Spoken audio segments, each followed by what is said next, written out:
to build together.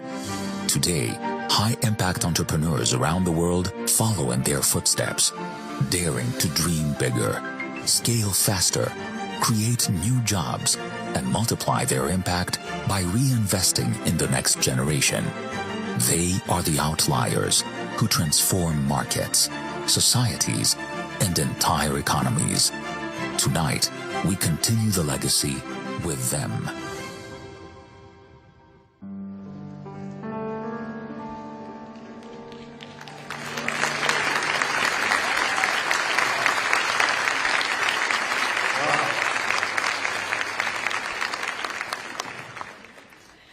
Good evening, dear Prime Minister, dear ministers, members of the Greek Parliament, dear friends. Welcome to the second Athens Innovation Summit at the Odeon of Herodos Atticus. I'm Kosandras Bogo-Kostentakopoulou, the chairwoman of Endeavour Greece, and together with our managing director, Panagiotis Karabinis, it is our honor to host you at what promises to be a remarkable night at the intersection of innovation, leadership, and the future of technology. Endeavour, with its presence in more than 50 global markets, is known around the world as the organization that accelerates high-impact entrepreneurship. We support our entrepreneurs scale their businesses, create new jobs, and build world-class success stories. But Endeavour isn't just driven by growing bigger and faster. We're equally dedicated to growing better together, by creating a multiplier effect that transforms entire economies. In 2022, Endeavour Greece launched the first ever Athens Innovation Summit with a simple but powerful vision in mind. By gathering together international innovators here at the very place where democracy was born, we could create a global platform to discuss the future of entrepreneurship and how to ensure that innovation makes the world fairer, more resilient, and more prosperous. This iconic venue served as an inspiration, pushing us to think more deeply not just about how to accelerate entrepreneurship, but also why we accelerate it. We would like to thank the Ministry of Culture for giving us the opportunity to hold this timely, essential global dialogue at this incredible theater. And 3 years later, we're thrilled to return to the Odeon. Yet this moment calls for a different kind of reflection, to advocate for ethical innovation, and to rethink what true power is all about. The times have changed. Never before have we felt so strongly the responsibility to bring to the forefront the ethical and complex questions that innovation and technology, with their unprecedented advances, pose to humanity. Never before have we felt so strongly the responsibility to guide and awaken the enthusiastic generations already engaging with AI, with their accountability with this tool. By gathering here, we are standing at the very place where some of the boldest, brightest, and biggest ideas were born, molded, and put into action with incredible impact, changing the way we live to this day. In ancient Athens, innovation was leadership. It was power, but service to the people was its only calling. Today's high-impact entrepreneurs follow paths that started in ancient Greece, and Athens stands as a timeless symbol of what is possible by humanity. We're hosting this night because if we believe that heritage can guide us to a better future, then Athens has definitely a global role to play. The Athens Innovation Summit by Endeavour Greece is on that mission, and we're not alone. This night is only made possible with the support of more than 100 startups, organizations, and corporations that came together. We're truly a one community, and we're deeply grateful to all of you. One of our closest partners this year is Google Greece, and now we would like to invite Peggy Adonakou to share a few words in Greek.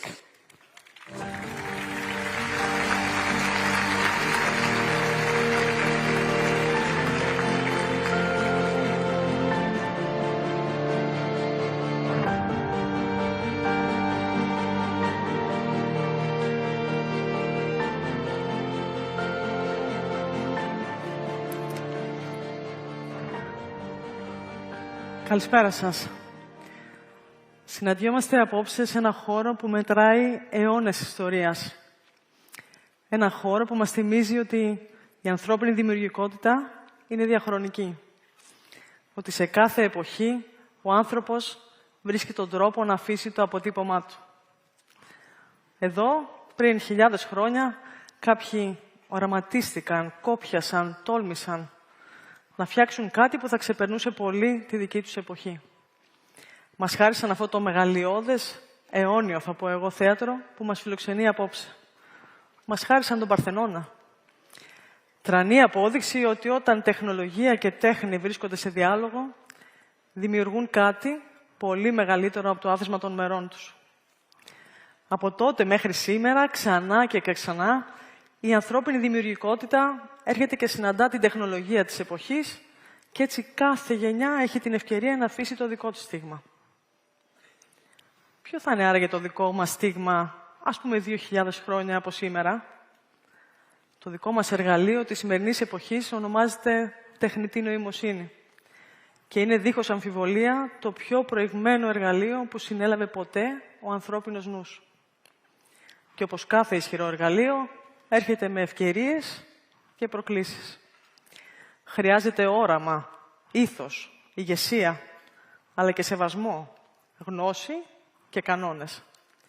Γιατί όπως τότε έτσι και σήμερα, η τεχνολογία είναι απλά το εργαλείο.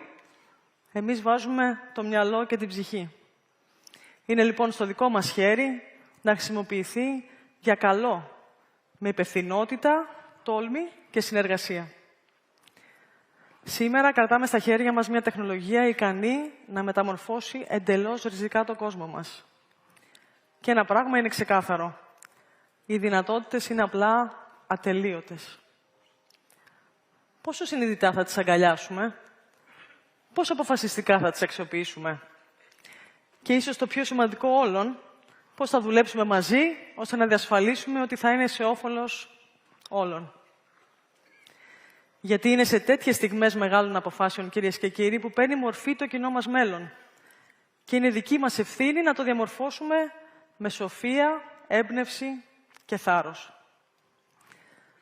Σε μια τόσο υπέροχη βραδιά, σε ένα τόσο μαγικό χώρο, ας αισθανθούμε τυχεροί και ας ονειρευτούμε ένα αύριο, ένα μέλλον, όπου το αδύνατο γίνεται πια δυνατό. Σας ευχαριστώ πολύ.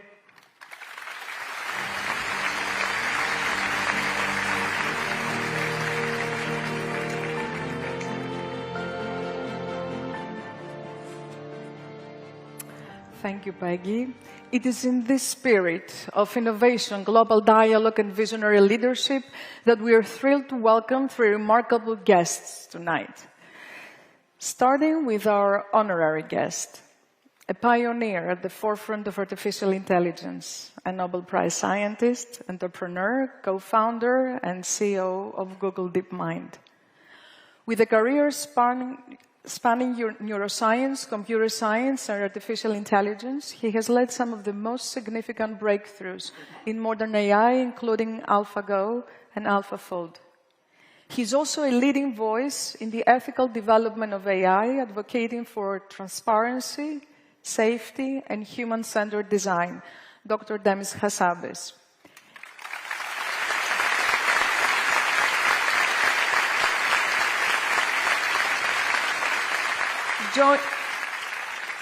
Joining him is a leader who has helped position Greece at as a forward-looking, digitally driven country.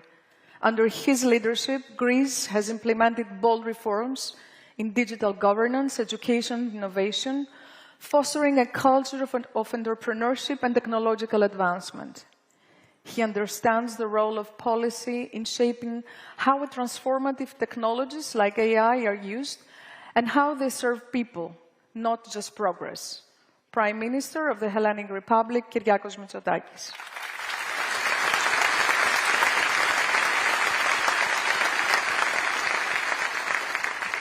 Their conversation will be moderated by the co-founder and CEO of Endeavor, an entrepreneur and best-selling author. Recognized as a leading global voice on entrepreneurship, she has been named as America's best leaders by US News and an innovator for the 21st century by Time. Under her leadership, Endeavor has expanded to more than 50 countries, and helping thousands of entrepreneurs scale their businesses and transform their markets. Linda Rotterberg.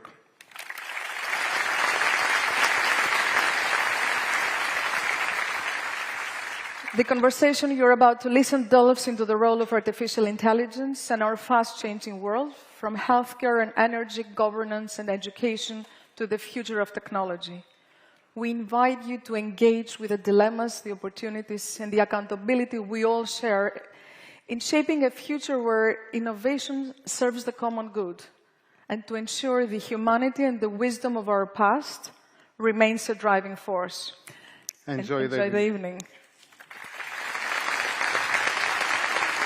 Ladies and gentlemen, please welcome on stage the Greek Prime Minister, Kyriakos Mitsotakis, the co-founder of Google DeepMind, Sir Demis Hassabis, and the co-founder of Endeavor, Linda Rotterberg.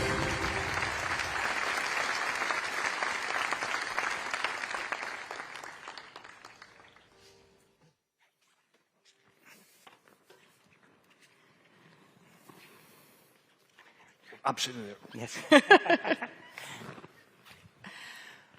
Good evening, everyone. I can't think of a more perfect setting or a more perfect pairing for tonight's conversation. We are seated at the southwest slope of the Acropolis, the birthplace of democracy, philosophy, and drama, to discuss one of the most dramatic moments in human history, the rise of artificial intelligence, and the challenge it poses to all of us to get this moment right. I'm joined by Prime Minister Kyriakos Mitsotakis, who has been a strong advocate for innovation while also emphasizing the need for ethical frameworks, and Vice Chair Demis Hassabis, who has been at the forefront of this revolution while also advocating for educating citizens on the limitations of AI. I'm honored to be with you both and look forward to our conversation. So I'd like to frame tonight's conversation around three larger themes. One, what can we learn from past moments of enormous human change, the golden age in Athens, the Industrial Revolution, to shape our approach to today? Two, the current dialogue around AI centers on Silicon Valley versus China. And yet, as we see in the 50 countries where Endeavor operates, innovation is everywhere. We're big proponents of what we call the power of elsewhere. So question number two, what can we learn from a country like Greece and a London-based company like DeepMind that can help inspire founders everywhere? And three, with the prospect of general artificial intelligence, or AGI, it poses a unique challenge to human civilization. So we'll spend most of our conversation in this area and ask you both to draw on your experiences to help us navigate the inherent tensions of the moment. So let's dive in. Prime Minister Mitsotakis, you and I met many years ago studying philosophy and social theory at Harvard. And there was even a class called Thinking About Thinking that began with a focus in ancient Athens. So we're here at the Herodian. As you think about the future of AI, what values from Greece's past should guide us? Well, first of all, it's a real privilege to be sharing the stage with Demis. Thank you so much for being here and for supporting us in this fascinating journey to understand how we can use AI in a truly positive manner. It's amazing to be sitting here. Usually we don't appreciate how this theater looks like from the stage, but I think it is sometimes worthwhile to think and draw lessons from classical Athens, although we need to point out that this Odeon was built during the Roman era, and to understand what was it that caused this amazing innovation in terms of organizing our societies, and what forced Athenians to abandon old systems of political regimes in favor of democracy.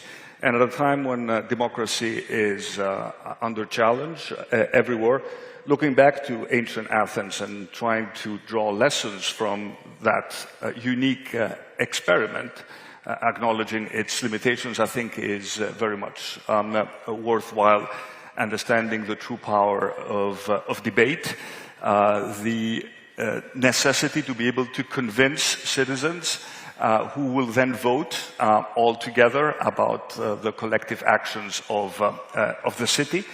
And also to recognize, I think, what Thucydides said in his funeral oration, which I always try to remember, that if you don't do well in a city that is flourishing, the city will find ways to support you. But if you do well in a city that doesn't do well as a whole, you will probably also end up not thriving. So connecting the benefit of the city to individual flourishment is something which was very much at the heart of Athenian democracy. So I always like to look back and to draw lessons from this period. And I think these days, this is a very healthy exercise. Sir Demis, you have also spoken a lot of thinking about thinking and the need to draw lessons from the past. I know you're a student of the Athenian philosophers, and with regard to another great disruption, you've said that AI will be 10 times bigger and 10 times faster than the Industrial Revolution. So take us behind the scenes in the labs with your engineers and designers. Are you talking about Aristotle and Plato? And are you worrying about a new Dickensian London? Well, thank you. And first of all, I want to say thank you to the Prime Minister and the government and Endeavour as well for inviting me here. It's incredible to be talking here in this amazing historic place. And as you mentioned, those greats, I'm really proud of my Greek heritage on my father's side. And one of the things that I studied a lot growing up was the classics and Greek history and also mythology. And it really actually was very formative for me about the way I think about the world. And you talk about the greats, Plato, Aristotle, Socrates, Archimedes, and really this is the birthplace of not just democracy, but also science and philosophy. And actually, my favorite piece of art is the School of Athens by Raphael, in the Vatican, and depicting that kind of golden era in an idealistic way. And I think we can learn a lot of lessons from that time. I think especially the way, as you mentioned in the beginning, sciences and arts can be blended together and drama, and it's all one part of sort of being human and advancing human knowledge and understanding of the human condition. And that's how I've tried to work in my career. Even though I've worked in technology, I've also worked in things like designing video games, which involves artistic side of things too. So I'm very interested in how AI can help both with the sciences, advanced science, but also how it can help enable more creativity too. Wonderful. So let's move on to the topic of innovation elsewhere. Demis, you were born in London. Your father was Greek Cypriot, your mother Chinese Singaporean. And yet, when you raised capital from American investors, they told you had to move to Silicon Valley. You resisted and stayed in London. Tell us how you made that decision and what have been the pros and the cons. Well, sort of, when we started DeepMind back in 2010, it was, it's hard to imagine today, just 15 years later, but almost nobody was working on AI, even in academia, let alone in industry. So it was a very unusual thing to try and raise venture capital for. And we had to find unusual investors in the West Coast. But I was wanting to stay in London. I mean, I grew up in London. I love London as an international city. But the main things were, I felt there was incredible talent in Europe and the UK that was untapped at the time for deep technologies like AI. And I felt that if we could set up an ambitious organization that was really trying to reach for the sky, those types of people would be attracted to work in a place like that. And we'd sort of have the field to ourselves in the UK at the time. And that's what transpired. And now, of course, hopefully DeepMind has been a good example for many other deep technology companies now to start up in Europe and in London. And we're proud to have played a part in that. But then the other really important thing was more from an ethical point of view, which is that even though 2010 seemed like a long way to go before we would make progress with AI, we planned for success. So at some point we imagined and we knew, even before setting up DeepMind, that if we were successful in this endeavor, AGI and AI would be one of the most important technologies ever invented. So if that's true, then, and it was possible to build it, then of course that would also come along with a lot of important ethical questions and ethical challenges about how to make sure it benefits all of society, and also technical questions around how we keep that kind of technology under control and on the right guardrails. So we already had at the beginning of DeepMind, we were planning for, if we were successful, then these ethical questions and tenets really would have to be built in from the beginning. So we've always had that in mind. And so where that comes with Europe is that I think it's the AI, and it's clear to everyone now, it's going to affect every corner of the world, every industry, all parts of society.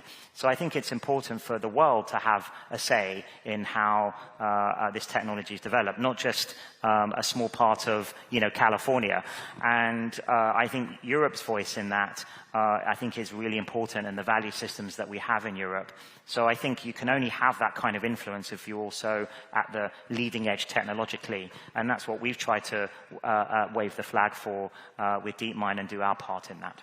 I loved, by the way, meeting Yannis of Reflection AI, a Greek founder in AI who worked for you at Google DeepMind. Yes. And I've been saying that Endeavor's all about starting the tech mafias, and you have your, like the PayPal mafia, and you have your DeepMind mafia already. It's amazing.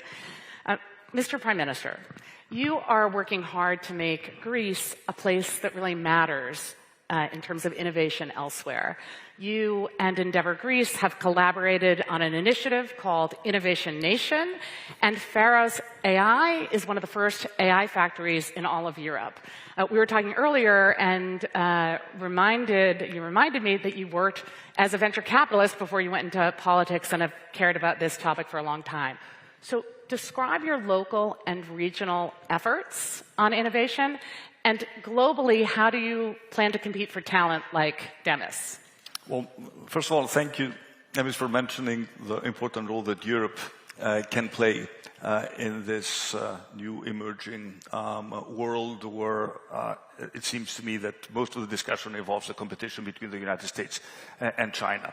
And the truth is that when we talk about Europe, we usually think of a supranational entity that is very good at regulating but not very good at innovating. And I think there is some truth to that. And one of the main missions that we as European leaders have agreed to is how do we make Europe as a whole more entrepreneurial? How do we break down barriers between countries? How do we create a true single market, which really does not exist in digital services? I'm sure this is the experience also of a lot of Greek startups. And how can we actually also raise capital at the European level to ensure that our startups or Greek startups don't necessarily have to be acquired by the big US companies in order to charter their own future path. So there is, I think, a big European dimension in terms of fostering innovation. And we have made good use of these European initiatives and the European funds by setting up one of the first 7 AI factories in Greece, which is essentially a structure revolving around a very powerful supercomputer that is in the process of being built in the city of Lavrio, but also trying to make sure that our startups have access to cutting-edge computing power and can actually develop AI solutions out of Greece. And I must pay tribute to the tremendous work that Endeavor has done in fostering what is an incredibly dynamic startup ecosystem in Greece. I was a venture capital many years ago. I set up the first incubator in Greece back in 2001, and never would have imagined that this dynamism would emerge out of Greece.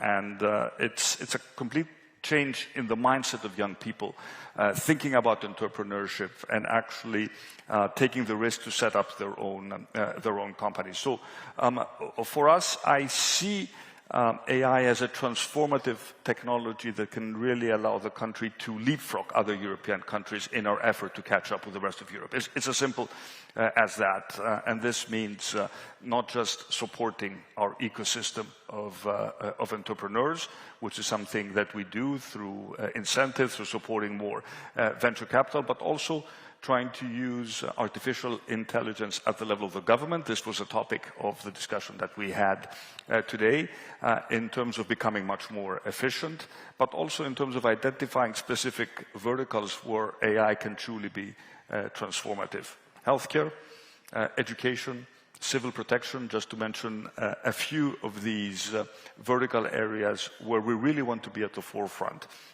of applying artificial intelligence for the benefit of all Greeks. So I'm very enthusiastic and very excited about the prospect of this endeavor that we have sort of started to implement, and really extremely bullish about also the future of the Greek entrepreneurial ecosystem. That's wonderful. And I would never have imagined that we would be able to fill this auditorium, 45 minutes before Greece is going to play a very important basketball game. So thank you for being here. Well, we will get you out in time, and Giannis is actually a supporter of Endeavor, so we love him. And I should say that everyone met our incredible chairwoman, Costanza, as well as our managing director, Panos, but it was your wife, an entrepreneur, Mareva, who first convinced us to bring Endeavor to Greece. Yeah, I should point out that, I know Linda since we were classmates at Harvard College. I tried to convince her to bring Endeavor to Greece. I failed, but Mareva succeeded, so well done. I'm sure she's very persuasive. To the founder of Endeavor. Okay, so those were the warm-up questions. Now let's dive into some of the tensions, starting with innovation versus regulation.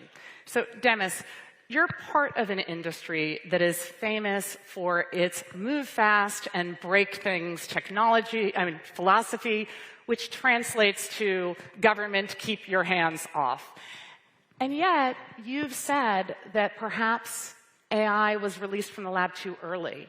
So now that the genie is out of the bottle, are there opportunities for governments to regulate AI, or is your colleague at Microsoft, Mustafa Suleyman, right that containment is no longer possible?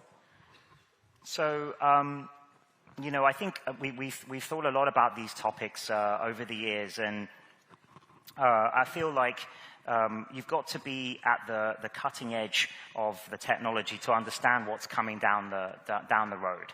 So if in terms of it's moving so fast and it's changing so fast, we have to be careful about how we regulate it. It's so important. It needs to be regulated well, but we have to allow the innovation to flourish and be bold about that whilst mitigating against the risks. And actually, although, as you said, the tech industry is famous for its move fast and break things, I actually don't subscribe to that view with this technology. Of course, it made a lot of progress, and a lot of the modern technology we see today comes from that kind of relentless progress, and that part of it is good. But I think with a technology as transformative as AI, we have to be more thoughtful about it than that. It may be, in terms of like the break things part of the move fast and break things, we need to be more careful and try and have as much foresight as possible. So I would advocate, instead of that philosophy, to use the scientific method and to try and get as much understanding about these systems before they're sort of deployed really widely.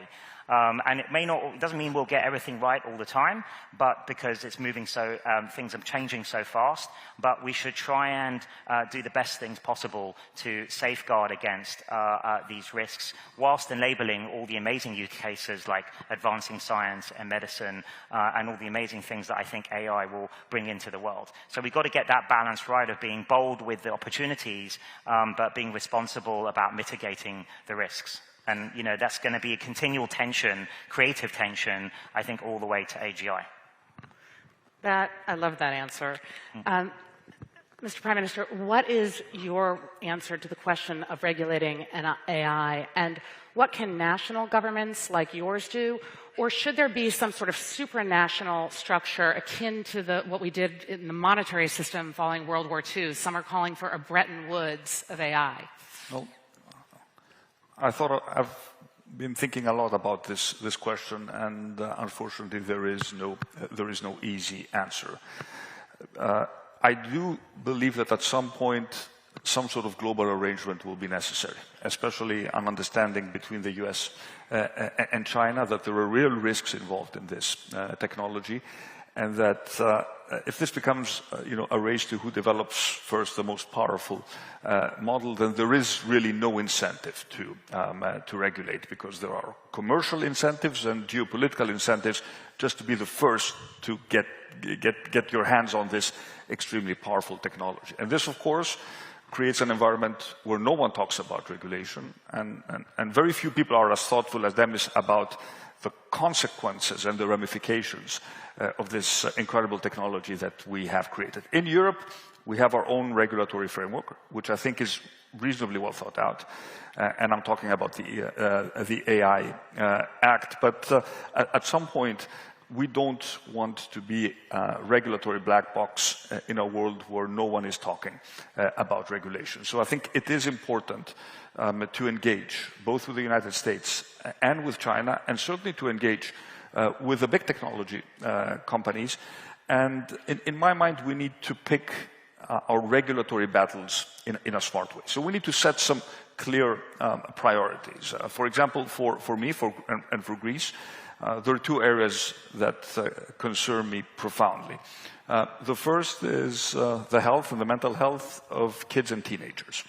And the second is the impact of AI on our democratic discourse. And we were discussing this with Demis. We're going to have elections in 2 years, and I think the number of deepfakes that we will see by then is going to be a real challenge to the democratic discourse, and to actually getting to the truth of anything if we don't know what is true and what is created by artificial intelligence. And especially when it comes to the question of mental health of kids and teenagers, there I think we need to be stricter also with the big technology companies in terms of either pushing for a design that really takes into account the relative age of the users, or even considering more radical options, such as banning the use of social media under a certain age, if we cannot succeed otherwise in mitigating the negative impact of our kids having access to smartphones, which really have been built simply with a simple purpose of maximizing engagement. And again, this is probably a question relevant to social media, less relevant to artificial intelligence. But of course, as these algorithms become smarter, they will also become smarter in terms of capturing our attention. And when we're talking about the brain of a child or a teenager, we're really running a massive experiment with the mental health of the next generation. And I don't think we are fully cognizant of the risks that we are assuming. So I would really like to engage with the big tech companies and to make them understand that they need to be part of this discussion, and they need to be bolder in thinking about this challenge. And if regulation is necessary, then we should not hesitate to regulate that space smartly. One last point: I think Greece has led probably Europe in terms of technologies around age verification. So we now have what we call a kids wallet, which is a platform that allows parents to set up the phones of their kids in a way that suits their own preferences and choices. It's a first step in the direction of at least making parents and kids aware that being sort of addicted to the phone and being addicted to constant scrolling is probably not the best thing you can do as a kid or as a teenager. Yeah, and I'd love, Demis, to have the chance to respond. Let me just add that one of our classmates 2 weeks ago announced that one of their children, who was in their 20s, had taken their life, left no note, and the parents discovered that they had been conversing not with Google, but with one of your competitors, AI, and had used that as their therapist and friend and decided to take their own life. And it's just, I'd love the chance for you to respond, because this is a real thing that parents are worried about.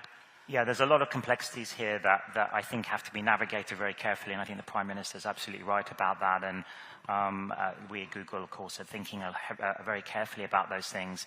And I think we should learn the lessons from social media, actually, where, this attitude to maybe move fast and break things went ahead of the understanding of what the consequent second and third order effects were going to be.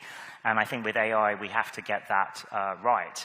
And in fact, we also need to think about the way AI interacts with social media, and I think it can help with some of these attention issues in terms of summarizing things and helping with finding the things that are useful and helpful for people without hijacking their attention. But it can also, if it was misused, it can make the problem worse. So I think we've got a lot of complicated things to navigate, and this is, again, one of the challenges with AI as well as one of the opportunities.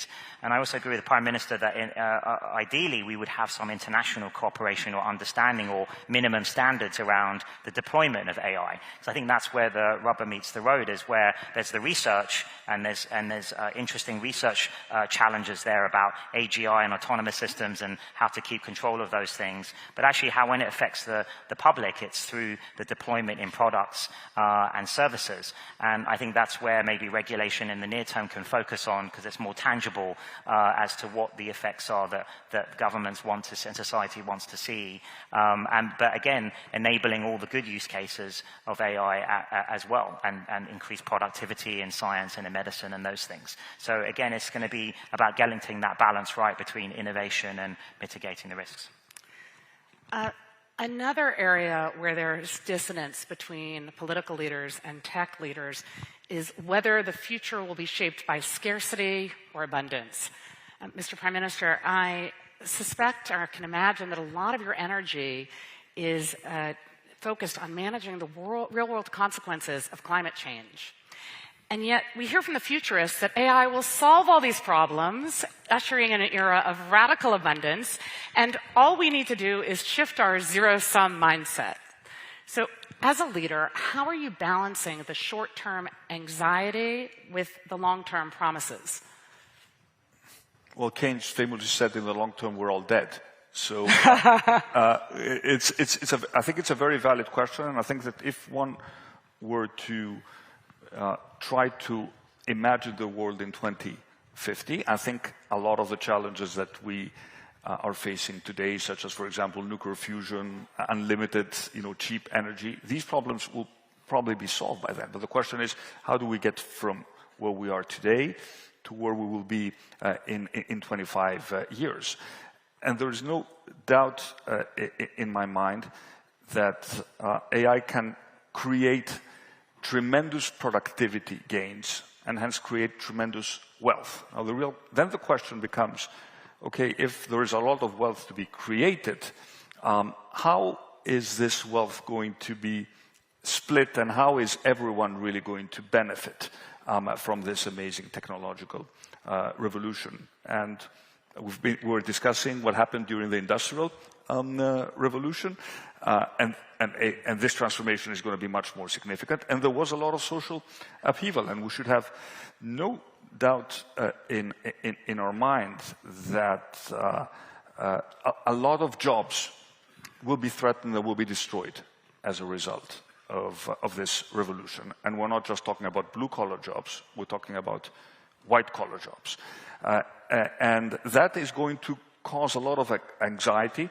It will put our pension systems under a lot of stress. So you will have productivity gains for industry or for capital, especially the big companies that are developing these technologies, or the companies that are actually using it in order to enhance their productivity. So wealth will be created, but you will also have a significant displacement of jobs. And I think it's already, what I'm describing, I think is already happening in the United States if you look at the labor market. And I don't think we are ready as a society about this reality which will hit us relatively soon. So there was always this discussion regarding the destruction of jobs and the creation of new jobs. And every time, in every big technological revolution, people were very, very pessimistic, only to realize that maybe more or different jobs or better jobs were created in the future. But there is going to be a period of transition. So unless people actually see benefits, personal benefits to this revolution, they will tend to become very skeptical. And if they see, sorry for being so blunt, obscene wealth being created within very few companies, this is a recipe for significant social unrest.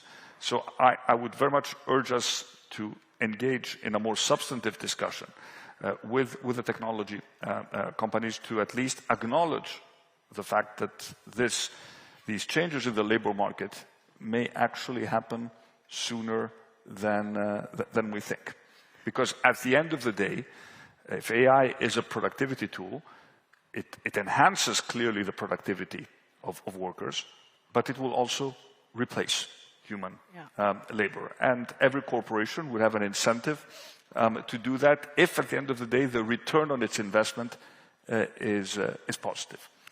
We will get back to the question of jobs. But Demis, I want to focus a little bit on this notion of radical abundance. And it does feel like we're being told daily that a cure for cancer, limitless clean energy, lifespans to 150 with interstellar travel is like weeks away. And you won a Nobel Prize, shared a Nobel Prize for AlphaFold, which correctly predicted the structure of 3D proteins, and that is amazing. But actually, skeptics are now comparing this era to the dot-com bubble, and The Atlantic went so far as to call AI a mass delusion event. So are you worried that your colleagues are over-promising and under-delivering and that people aren't feeling the benefits of all the wonderful things you're speaking of? Yeah, so I've no doubt that I think that a lot of the progress in AI has been incredible and almost at light speed, but it's not a silver bullet in of itself. And I think what I often say is that it's being overhyped in the near term, the very near term, the next couple of years. You know, AGI, I think, is at least 5 to 10 years away. There's still some big breakthroughs that I think are required. But I think it's also underestimated, underappreciated quite how transformative it will be when it does come, even still now. And just a way of quantifying that, we're talking about the Industrial Revolution, which I think we can learn a lot of lessons from. But I expect AGI, the advent of AGI, to be maybe something like 10 times the impact of the Industrial Revolution, but maybe 10 times faster as well. So kind of 100x. So in over a decade instead of a century. So if you think about that, that's pretty monumental.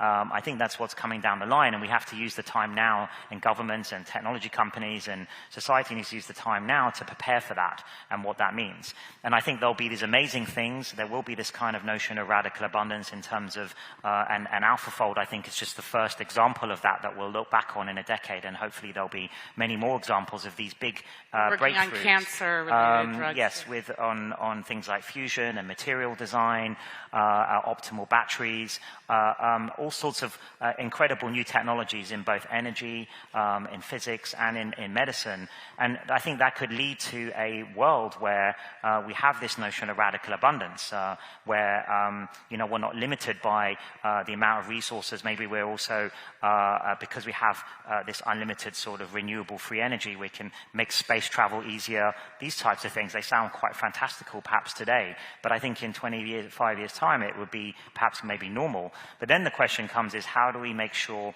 all of that extra productivity, all those extra resources are distributed fairly and everyone benefits from them in a fair way? And I think that's more a government and society and social science and economics question rather than just a technological one. And how do we do that internationally, and what are the right governance bodies? And probably they don't exist today, the right types of institutions to deal with those types of questions. So maybe we need to do some institutional building first over the next decade, and then we can sort of deal with that next era. So I think it's going to be very exciting, but there will be challenges, and I have a lot of confidence and faith in the adaptability of humans. You know, we're incredible. We have the human brain is the only evidence we have maybe in the known universe of general intelligence being possible. And look, and we're sitting in what humanity's created with our minds, modern civilization, modern science, modern philosophy, and I think we're infinitely adaptable. And I think we'll do that again for this next era.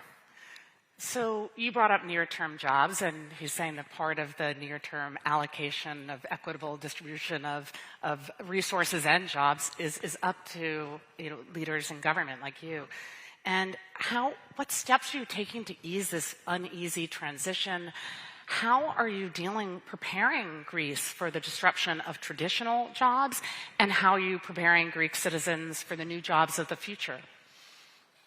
Well, first of all, I think it is important to align our education system with the needs of the labor market.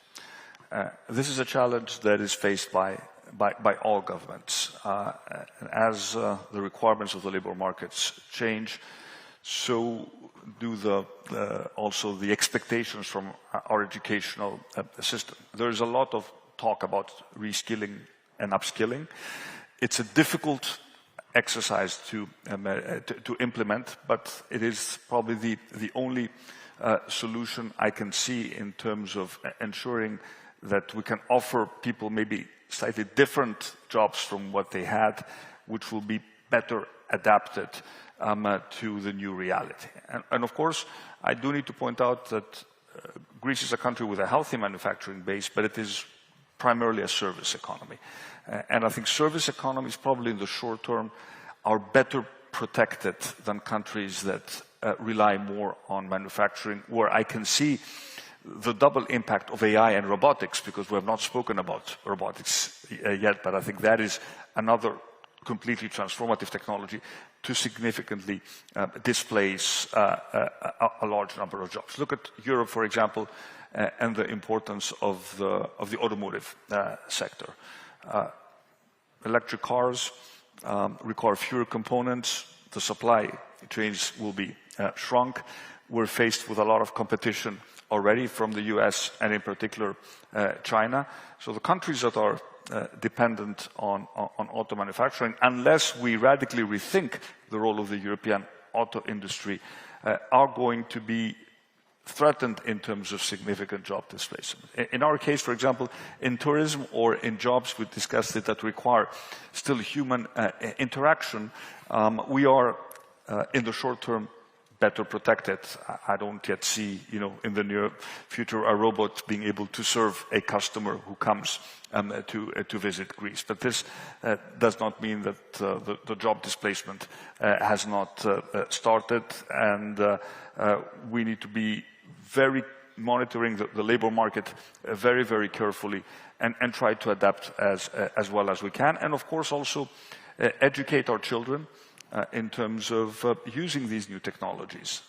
Because at the end of the day, I prefer to acknowledge that our kids are already using artificial intelligence without naming specific companies. I prefer to train them to use artificial intelligence in a smart and an efficient manner than to have them go and ask their own questions and then just present them as their own work at school. And because this is a big temptation, you should have no doubt about that. My girls have oral exams and in-class essays. It's difficult to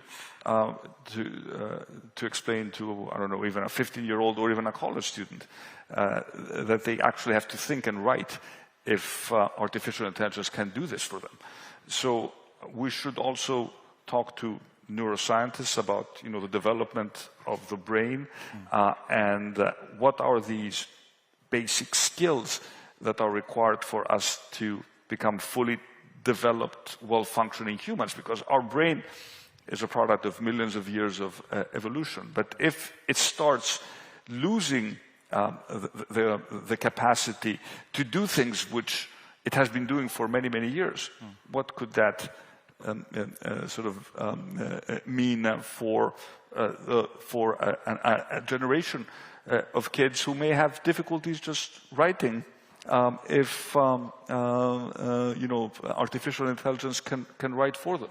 So what are the basic skills that make us truly human, that we need to protect at all costs, and to use artificial intelligence maybe in a more sort of Socratic method, to challenge kids, because it can be truly transformative. I mean, every kid could have a private tutor, but we need to understand that right now it's probably used by kids to help them avoid to do things that they should be doing on their own.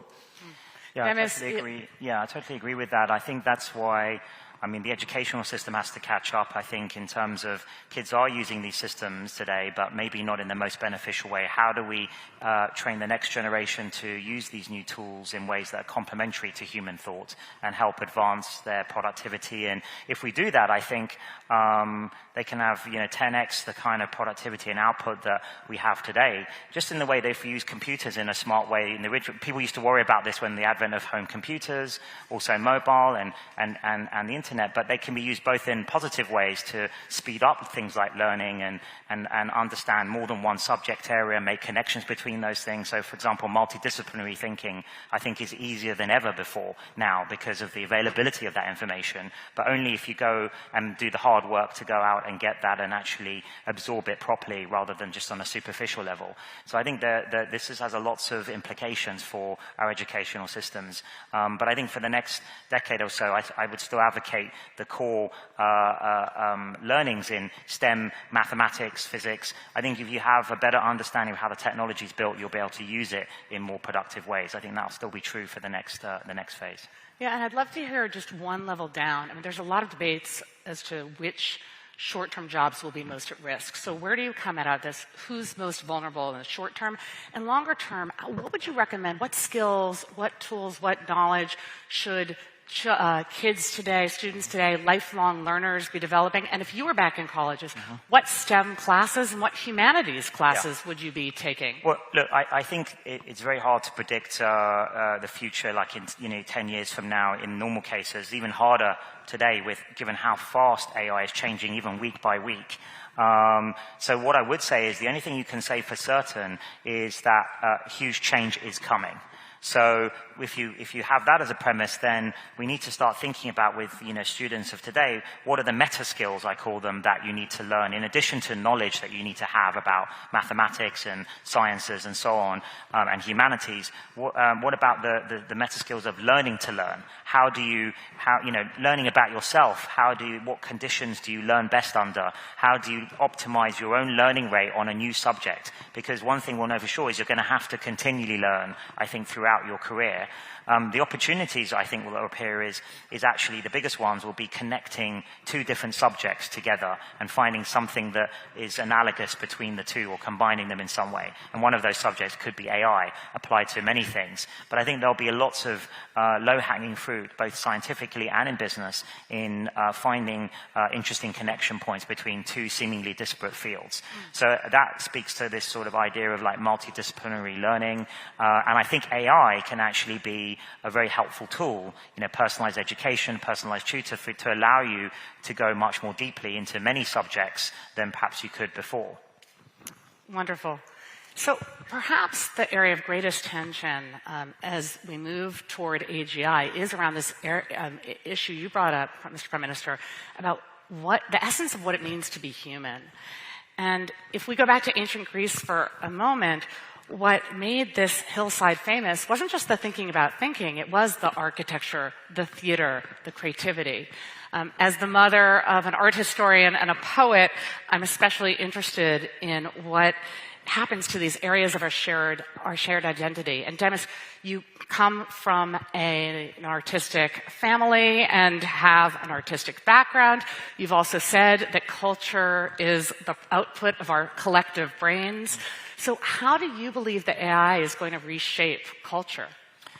Well, I hope, what we're doing at Google and DeepMind is trying to build new tools using these technologies that help empower the creative process. And we have huge respect and I have huge passion for the creative arts. As you said, early in my career, I was working on video games and designing and working with artists. And I saw firsthand doing that in my teenage years, how powerful it can be when you combine cutting-edge technology, graphics, physics, and AI in those days in the 90s, along with artistic and creative talents. And a lot of magic can happen when you combine those things together, and their technology enables new creativity. So that's the way I'd like to see it go. And we have a lot of collaborations with top film directors and artists and musicians around the world who come in and use our tools when we're still forming them, and give us feedback about what they would like to see, what would be helpful for them in terms of outputting and making their creative process more powerful or simpler for them or quicker for them.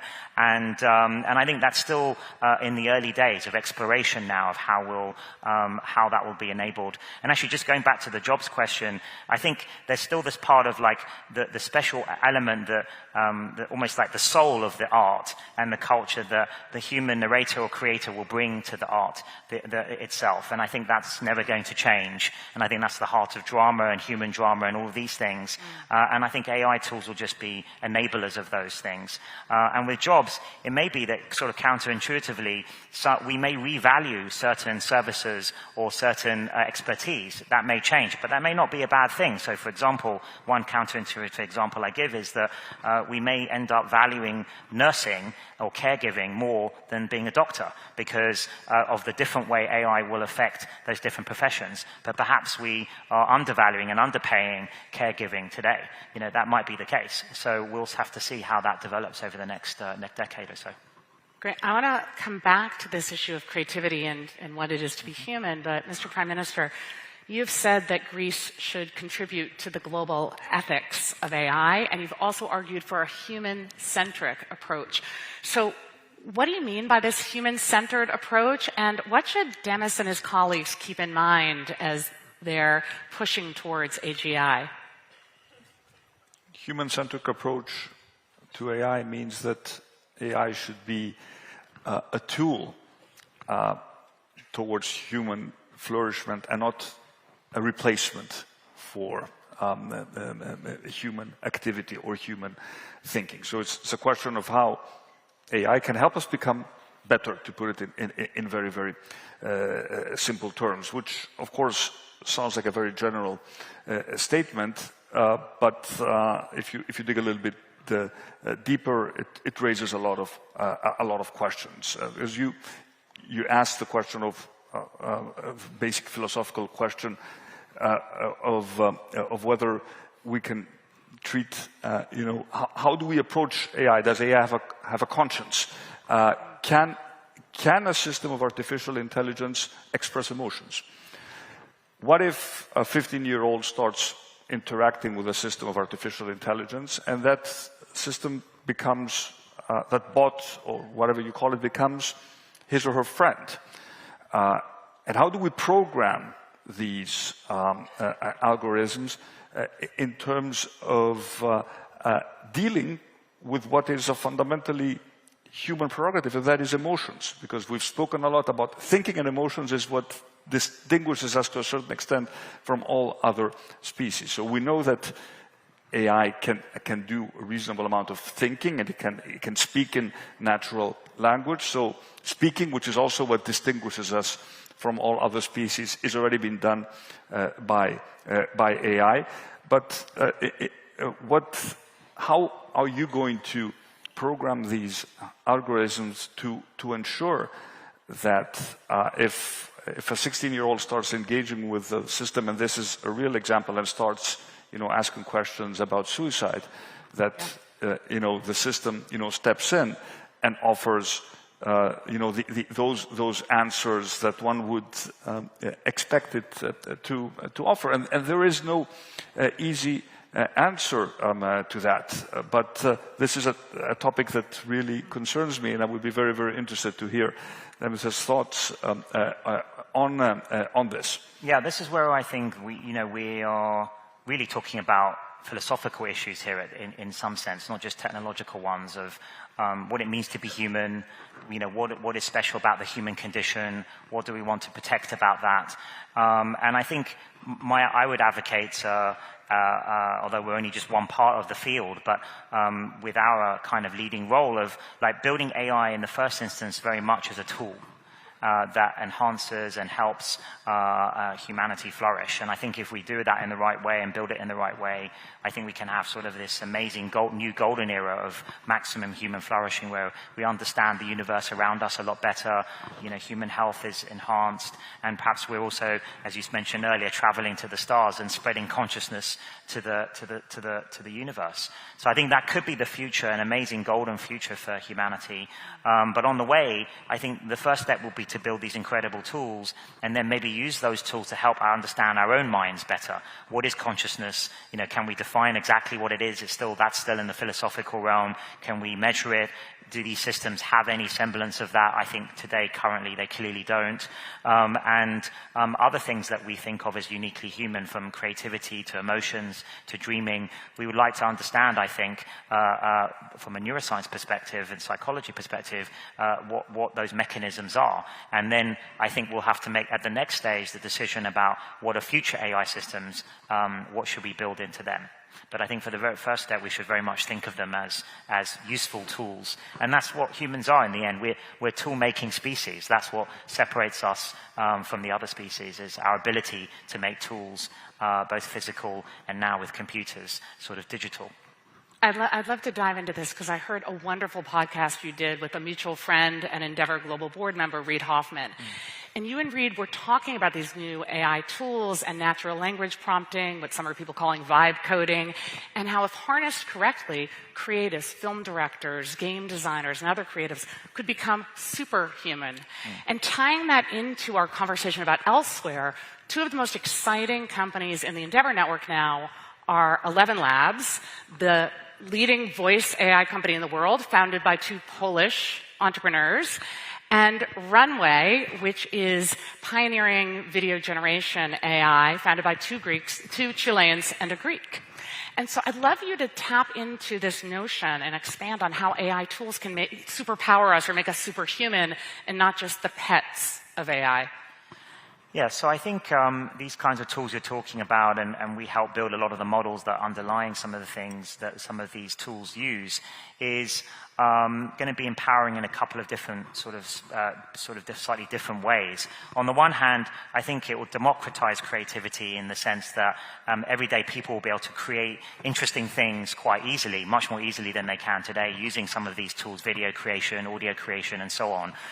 But at the high end, I think for the professional creators, artists and directors and so on, it will allow them to do even more amazing high-end work because they'll be able to explore many more ideas much more quickly and much more cheaply than they could before, and then hone in, using their judgment and their aesthetic skills and artistic skills, which ones will be actually deeply meaningful rather than just being sort of superficial distractions. And I think both of those things, paradoxically, will be true with these new tools. So you'll get a lot more tinkering around and fun things that are kind of throwaway bits of creativity, and I think you'll also get enable the top creators to create even more meaningful and more plentiful versions of those things that deeply connect to us. And I think there'll actually be a desire, a strong desire from society to have more deep and meaningful art that is carefully curated by these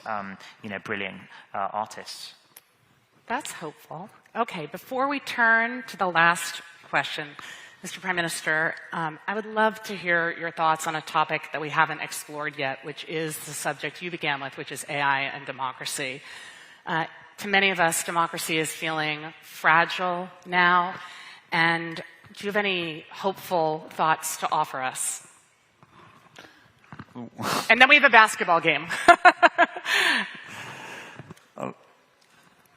I think democracy obviously faces numerous challenges, but I do believe that the prevalence of fake news and the new reality that is emerging of AI being able to easily sort of create content that is what we call deep fakes is obviously, deeply disturbing to us. But I think a lot of the damage has already been done by the sort of more traditional social media companies in terms of them only being in touch with people who think along their lines, because that is exactly how you drive engagement. And also clearly you can drive engagement in a more effective manner if you talk about negative things than about positive things. So you have societies that are extremely polarized, and people who are completely unable to listen to the other side of the argument. And you see that in the U.S. with a just horrible assassination that just took place, and this complete inability to have, debates where the position of the other side is respected. We may disagree, but we're not enemies. We don't kill each other. Democracy was invented and also is a way to manage our differences in a civilized manner. But if we start picking up guns and shooting at each other, then the whole notion of democracy collapses. So, I would envision AI as maybe a gentle tool to challenge our beliefs. Rather than reinforcing our beliefs and putting us in touch with other people who think along the same lines, because this is what drives engagement, what would it mean to use AI to, in a smart way, say, well, maybe this is not exactly how you think it is, and to challenge people to think differently. Maybe there we can think about opportunities, because clearly the traditional social media companies had no interest in developing this sort of interactive dialogue that is, at the end of the day, at the heart of any well-functioning democracy. Did you want to respond? Well, maybe I can say a couple of things about that. I think, first of all, obviously, democracies are sort of under threat across the globe, and our value systems. And I think the way to protect that is you have to protect that from a position of strength. And I think that means technologically and economically. And I think that's why AI embracing that in all its forms, the opportunities is critical for Europe to do, UK to do, and the West to do. And so that's part of why it's so important to be technologically leading in this new space. In terms of what AI can do to maybe help the discourse, I'm hopeful that we can use AI to do exactly what you're saying, Prime Minister, of broadening the debate. And I have this notion of, if we get AI right, maybe this idea of technology working for you as the individual.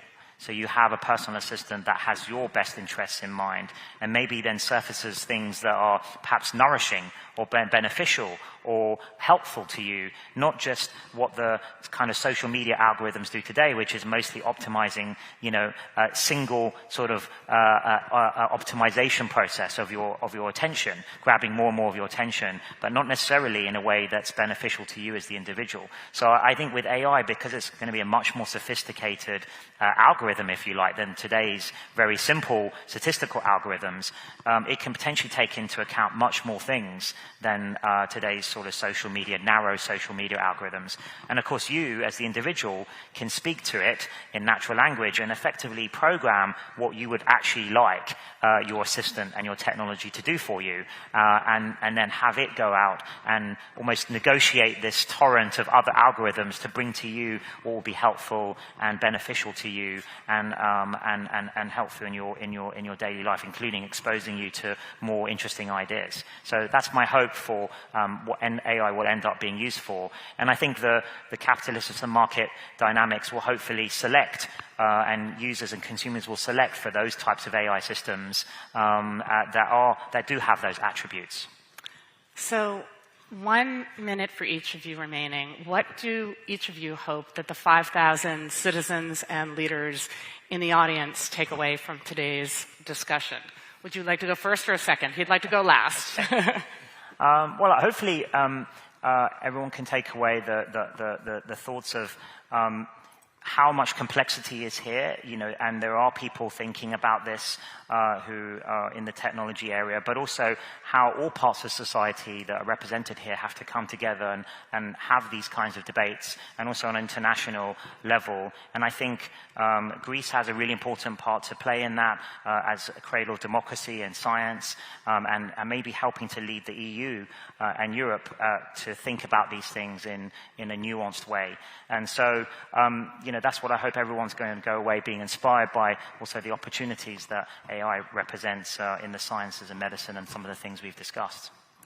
Well, I would hope that we think more deeply and more constructively about the challenges, the opportunities and challenges of artificial intelligence. And I would also hope that this dynamism that is exhibited in the Greek startup ecosystem continues, strengthens, and that we can actually manage to use this transformative technology for good purposes while mitigating to the best of our ability the risks that are clearly there and that I think we discussed today. And as I look up there, I would also hope that Demis will, as a Brit who traces part of his roots back to Greece, will also help us in our effort to bring the Parthenon sculptures back to where they belong, which is Athens. On message. Thank you both for this extraordinary dialogue, and thank you to the Prime Minister's office, to Google, DeepMind, and to Endeavor, particularly Costanza and Panos, who curated this evening.